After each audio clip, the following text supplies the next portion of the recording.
आज आप देखेंगे घटना चक्र में जैव उर्वरक, ठीक है, जिसको बोलते हैं हम लोग बायो साइंस फर्टिलाइजर, ठीक है। में घटना चक्र। हाँ। हाँ, घटना चक्र के साइंस में ये, ठीक है। जैव उर्वरक की बात करेंगे ठीक तो है। जैव उर्वरक सूक्ष्म जीवों एवं जीवाणुओं से युक्त खाद है, ठीक है। जैव उर्वरक क्या है? तो सूक्ष्म जीव जीवाणुओं से युक्त क्या है? खाद है। इस खाद में मौजूद लाभकारी सूक्ष्म जीवाणु वायुमंडल में पहले से विद्यमान नाइट्रोजन को फसलों को उपलब्ध कराते हैं, ठीक है। ये मिट्टी में मौजूद अघुलनशील फास्फोरस को जल में घुलनशील बनाकर पौधों को उपलब्ध कराने का भी कार्य करते हैं। दो तरह के कार्य करते हैं। क्या करते हैं? तो इस खाद में मौजूद लाभकारी सूक्ष्म जीवाणु वायुमंडल में पहले से विद्यमान नाइट्रोजन को फसलों को उपलब्ध कराते हैं। वायुमंडल में नाइट्रोजन है, कितना परसेंट नाइट्रोजन है? आपका 28%। ठीक है, 28। तो 78%। लेकिन ये पौधे के पास डायरेक्ट नहीं मिलता है, ठीक है। तो मिट्टी के द्वारा ही पौधे क्या कर सकते हैं? नाइट्रोजन को ग्रहण कर सकते हैं, ठीक है। और इसके लिए मतलब जो इसके लिए क्या होता है? एक विशेष प्रकार का जीवाणु होता है, जो कि मतलब क्या करता है? वायुमंडल में पहले से विद्यमान नाइट्रोजन को फसलों को उपलब्ध कराते हैं।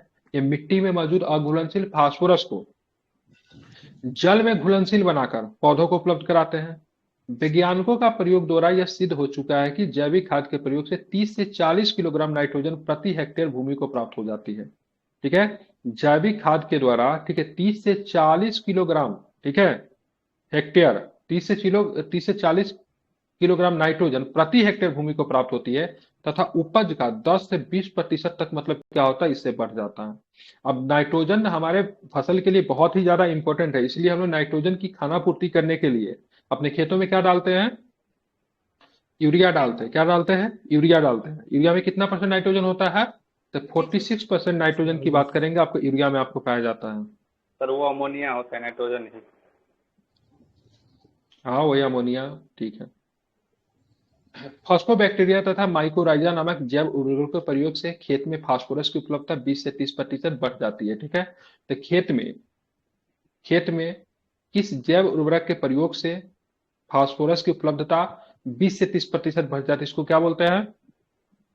फॉस्फोबैक्टीरिया और माइकोराइजा। क्या नाम है इसका? फॉस्फोबैक्टीरिया, माइकोराइजा। वनडे एग्जाम में पूछा जाएगा, ध्यान रखिए। फॉस्फोबैक्टीरिया और माइकोराइजा क्या है? नोट डाउन कर लीजिए, ठीक है। ये फास्फोरस की उपलब्धता बढ़ाती है 20 से 30% खेतों में। जैविक खाद का प्रयोग से पर्यावरण भी सुरक्षित रहता है, कुछ दिन पहले आप लोगों को मेंस में भी दिखा। इससे फसलों में मृदा जन्य रोग नहीं होते हैं, तथा खेत में लाभकारी सूक्ष्म जीवों की संख्या मतलब क्या होती है? बढ़ती है।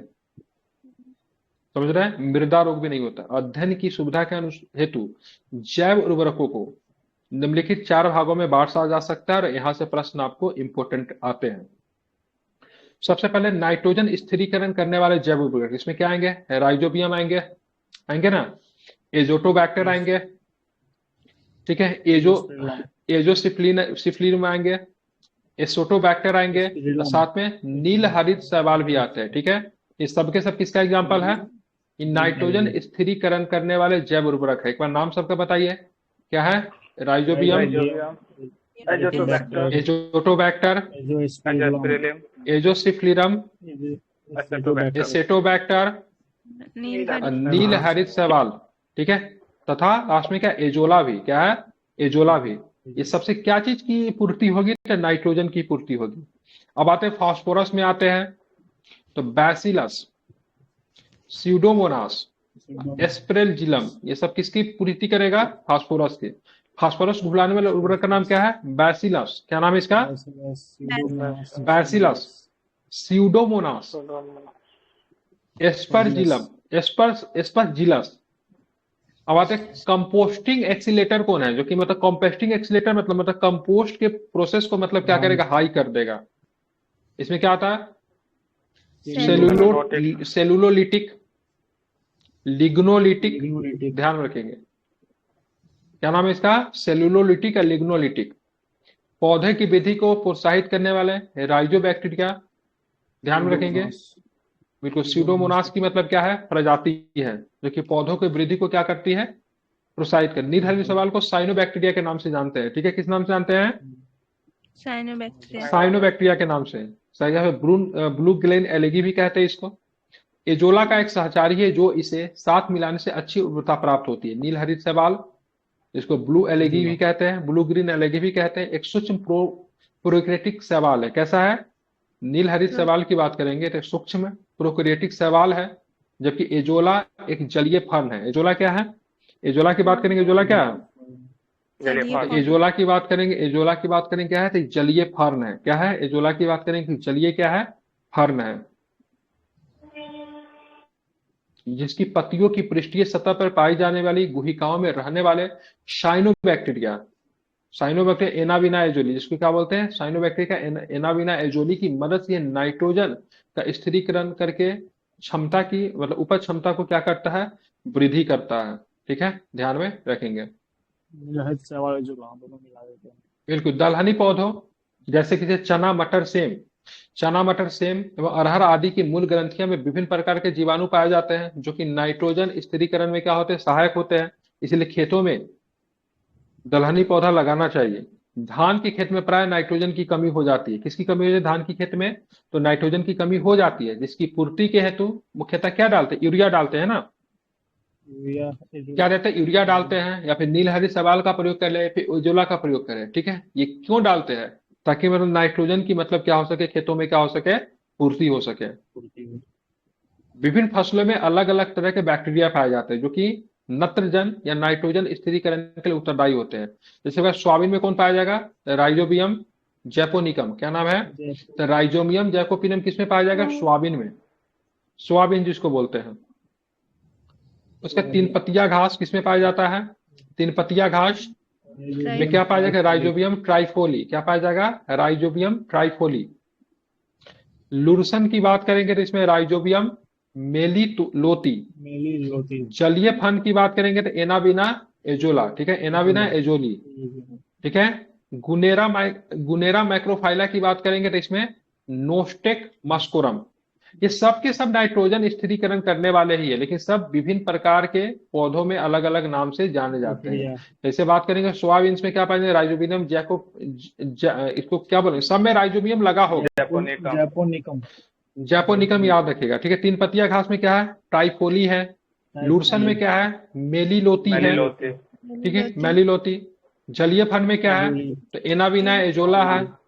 ठीक है, और गुन्नेरा मैक्रोफाइला में क्या है? तो नोस्टेक मस्कोरम है। ठीक है, ध्यान में रखेंगे। दुधारू पशुओं पर किए गए प्रयोगों से ज्ञात होता है कि जब इन पशुओं को उनके दैनिक आहार के साथ 1.5 किलोग्राम से 2 किलोग्राम एजोला प्रतिदिन दिया जाता है, तो दूध उत्पादन में 15 से 20% वृद्धि दर्ज की जाती है। तो एजोला जो होता है जलीय फन होता है, किसको देते हैं? दुधारू पशु को देते हैं। नहीं, कपिला पशु आहार वगैरह आप लोग नहीं देखते हैं। ठीक है, उसको क्या होता है? वही है। ठीक है, अगर ये देंगे अपने दुधारू पशुओं को तो कितना होगा? 20 से 25% की बात करेंगे, उनके दैनिक दूध में मतलब क्या होती है? वृद्धि होती है। ठीक है, जो कि 1.5 kg से 2 kg प्रतिदिन उनको देंगे। कंपोस्ट निर्माण के समय गड्ढों में अपशिष्ट पदार्थों की निम्नीकरण प्रक्रिया को केचुआ एवं अन्य सूक्ष्म जैसे कवक, जीवाणु आदि तेज करने में सहायक होते हैं, न कि धीमा करने में। ठीक है, तो ये प्रश्न पूछा जाता है।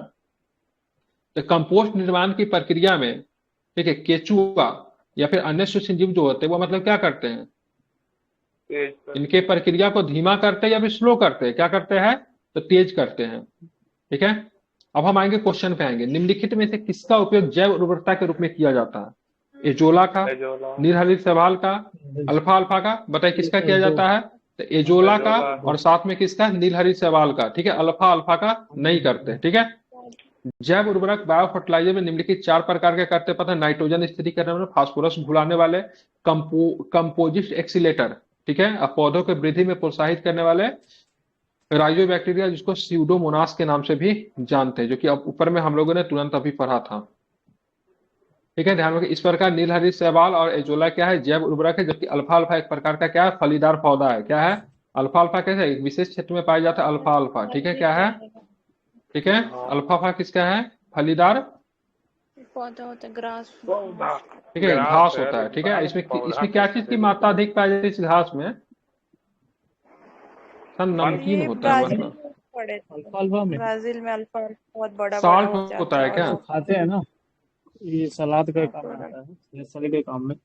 नहीं, चेक कर लीजिए, वो देख लीजिए क्या होता है, चेक कर लीजिए। ठीक है, निम्नलिखित में से कौन जैव उर्वरक के रूप में उपयोग होता है? ठीक है, तो राइजोबियम का भी होता है, नीलहरी शैवाल का भी होता है, एजोला का होता है, सबका होता है। ठीक है, निम्नलिखित में कौन एक जैव उर्वरक का स्रोत है? ठीक है, एजोला की बात करेंगे तो जैव उर्वरक का क्या है? स्रोत है। निम्नलिखित में से कौन एक जैविक उर्वरक है? ठीक है, तो एजोला जो है आपके जैविक 2,4-D क्या है? तो खरपतवारनाशी है। क्या है? खरपतवारनाशी। पेस्टिसाइड्स। पेस्टिसाइड को बोलता है कीड़ा को मारने वाला, ठीक है, पेस्टिसाइड नहीं है। खरपतवारनाशी खरपतवार को हटाता है। ठीक है, निम्नलिखित में से कौन जैव उर्वरक के रूप में प्रयोग होता है या फिर होते हैं? नीचे रहेगा, कुट का सही प्रयोग करें। कौन? एजोला होता है, अल्फा अल्फा होता है, नीलहरी सवाल होता है, फिर नाइट्रोलिन होता है। कौन होता है बताइए? 1 2 4 अल्फा अल्फा नहीं होगा। बिल्कुल, तो यहाँ पे गलती लिया है। 1 2 3 नाइट्रोलिन का नाइट्रोलिन एक होगा, 2 होगा, ऐसा कोई दो ऑप्शन नहीं है। ठीक है, नाइट्रोलिन और मतलब ये नहीं होगा, ऐसा कोई ऑप्शन ही नहीं है। अल्फा ठीक है, अल्फा ठीक है, निम्नलिखित में से कौन सा नाइट्रोजन स्थिरीकरण करने वाला जीव नहीं है? ठीक है, तो माइकोराजिया नहीं है क्योंकि कवक से संबंधित है। ठीक है, बाकी एनाबिना है, नोस्टक है, एजोटोबैक्टर सबके सब है। ठीक है, माइक्रोरोजा नाइट्रोजन स्थिरीकरण नहीं करता। माइक्रोरोजा उच्च वर्गीय पादपों की जड़ों में कवकों के बीच में सहजीवी संबंध को क्या करता है? प्रदर्शित करता है। ठीक है, ध्यान में रखना है।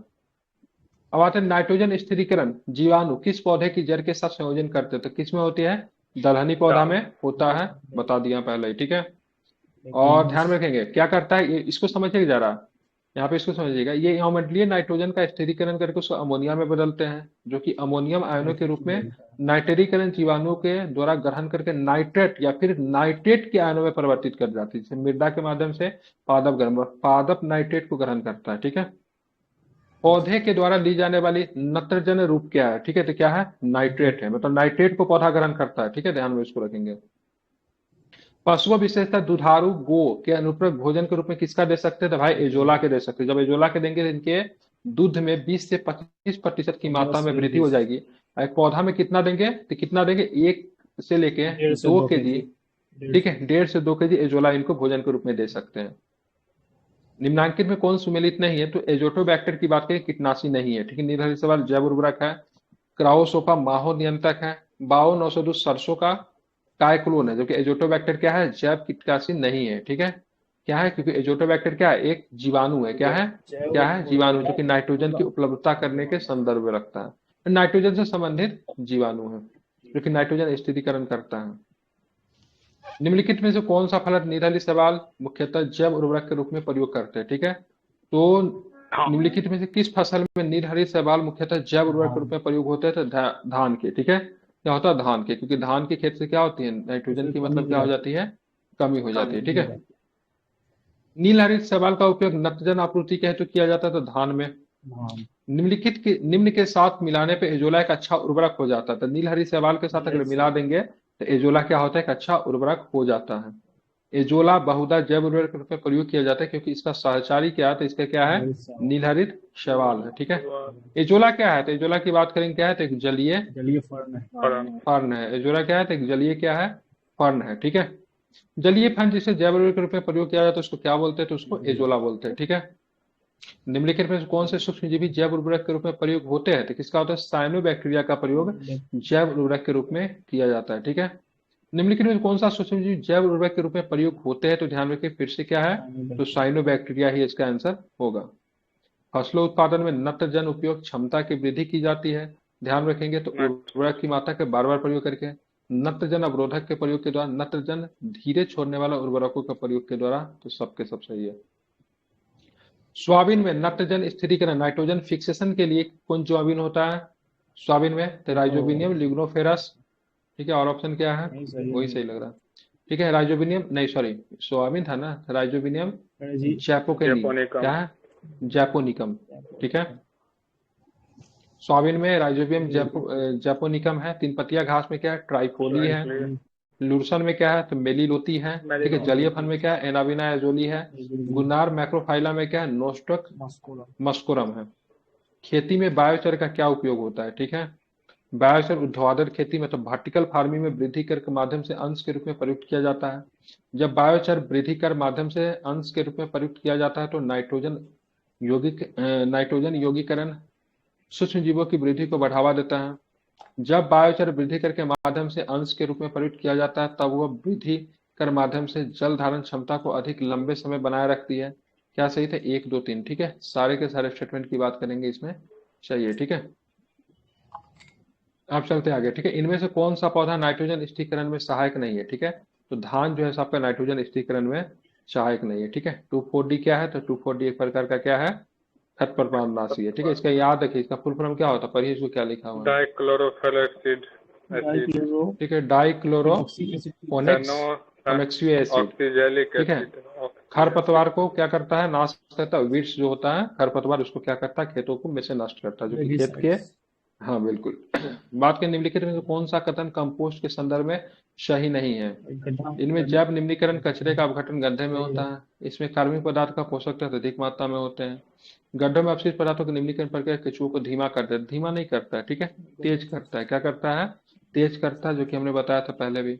निम्नीकरण होने वाले पदार्थों में कृषि अपशिष्ट पदार्थ जैसे पशुओं का मलमूत्र, गोबर, सब्जियों का अपशिष्ट इत्यादि शामिल है। ये धीमा नहीं करता है, क्या करता है, तेज करता है, एक्सिलरेट करता है, बढ़ा देता है उसको, ठीक है, ध्यान में रखेंगे।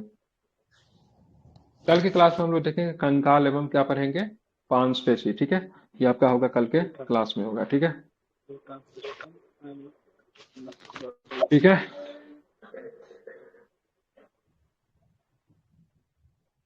आप बोलिए, क्या आप क्या पढ़ना है, 30 मिनट बचा हुआ है।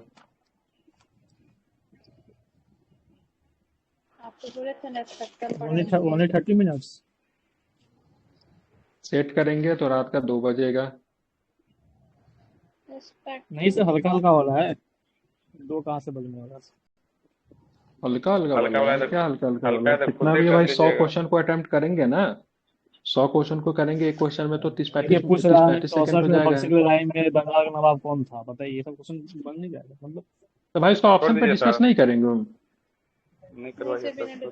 सर आंख बंद करके मारने वाला है सर क्वेश्चन, सर क्या डिस्कस करना है। अरे ठीक